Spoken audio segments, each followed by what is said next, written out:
Bem-vindos à nossa 7ª aula de tradução jurídica. Aí embaixo está meu e-mail, o endereço do meu blog e não se esqueça de me adicionar também no Twitter e no Facebook. E vamos começar a aula. Hoje eu vou tratar de algumas expressões muito importantes em tradução de contencioso, tradução de processo judicial do inglês para o português e do português para o inglês. Começando do português para o inglês. Tradução de processo é muito comum, não só de processo, mas também de pareceres jurídicos, é muito comum aparecer a expressão em tese. E essa expressão ela é traduzida incorretamente, com muita frequência. O que significa em tese? O dicionário Aurélio define muito bem. Em tese significa em princípio, em teoria. Em tese é o antônimo de no caso concreto.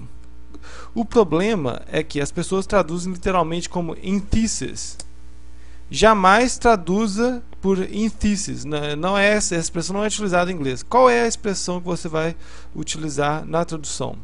Em tese, a tradução correta é in theory, in principle, in the abstract. Então, muita atenção. A tradução literal ela é incorreta. A tradução correta está in theory, in principle, in the abstract. Quem traduz contencioso e pareceres jurídicos constantemente vê essa expressão. E vamos para a próxima. Esta lei não encontra respaldo no figurino constitucional. Essa frase eu tirei de uma tradução que eu fiz de uma decisão judicial sobre direito tributário.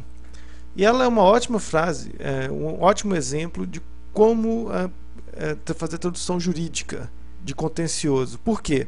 Como você traduz isso? Essa lei não encontra respaldo no figurino constitucional. Como você fala figurino em inglês?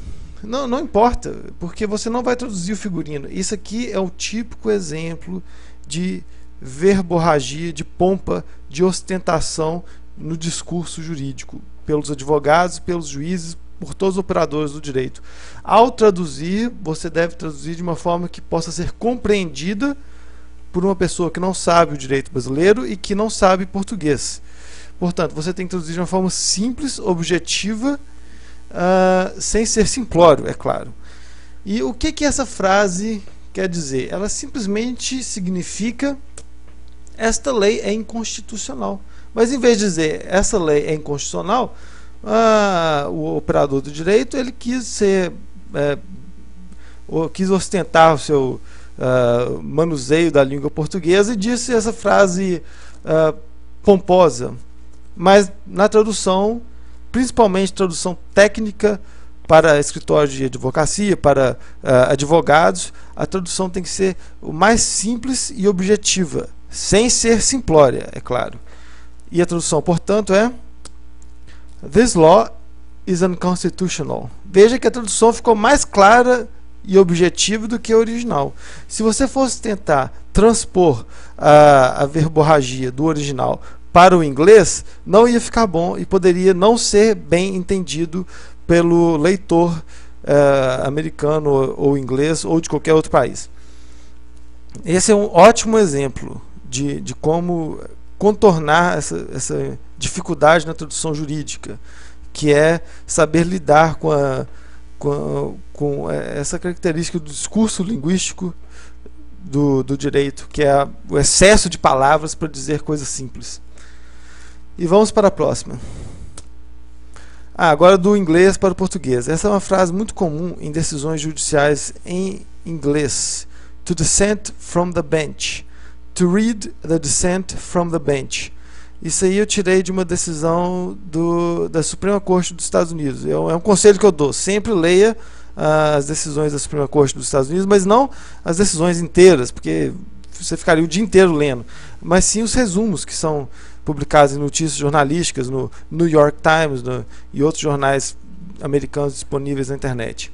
E essa frase é muito comum. Como que traduz isso? Como que nós vamos traduzir? Por que eu trouxe essa frase? Porque ela traz dois termos que são muito importantes em tradução jurídica.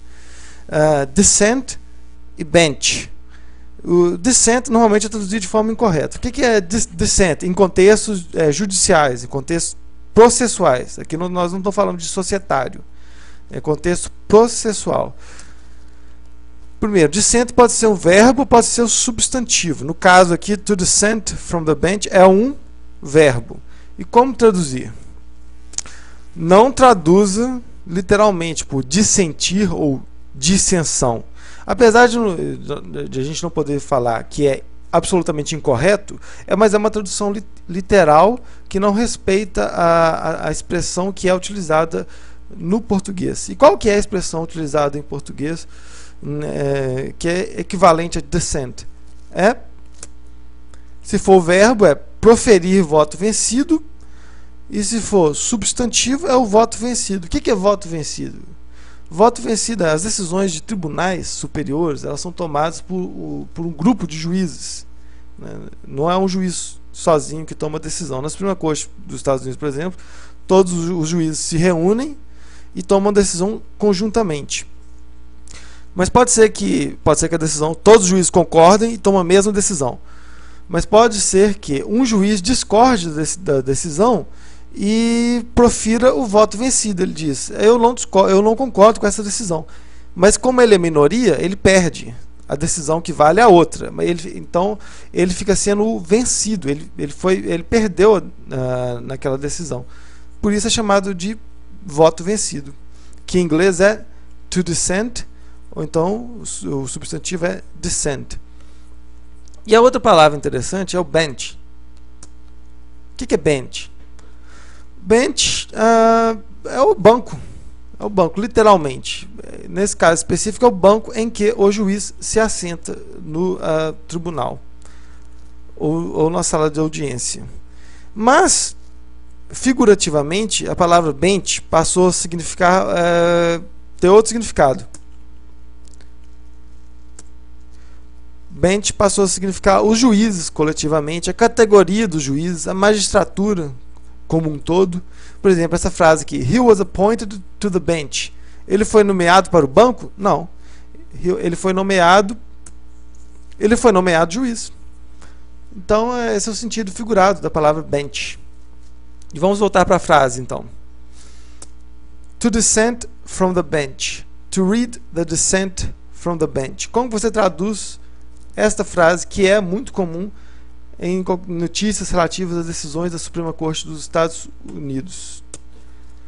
Ler o voto vencido em plenário. Apresentar o voto vencido oralmente durante a audiência. E é exatamente isso que eu acabei de explicar.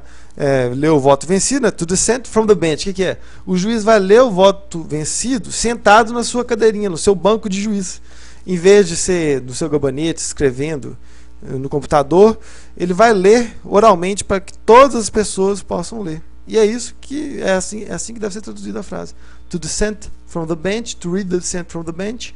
Ler o voto vencido em plenário. Apresentar o voto vencido oralmente durante a audiência. Essas duas palavras estão no meu dicionário. To dissent e bench, com alguns outros significados. Bench tem alguns outros significados. Mas não vem ao caso agora. Essa frase, to dissent from the bench, eu ainda não incluí. Vou incluir na próxima edição, porque são fruto de algumas leituras que eu fiz recentemente. Com isso terminamos mais esta aula. Estou sempre disponível por e-mail e sinto a vontade para escrever e também para me adicionar no Facebook e no Twitter. Muito obrigado e até a próxima.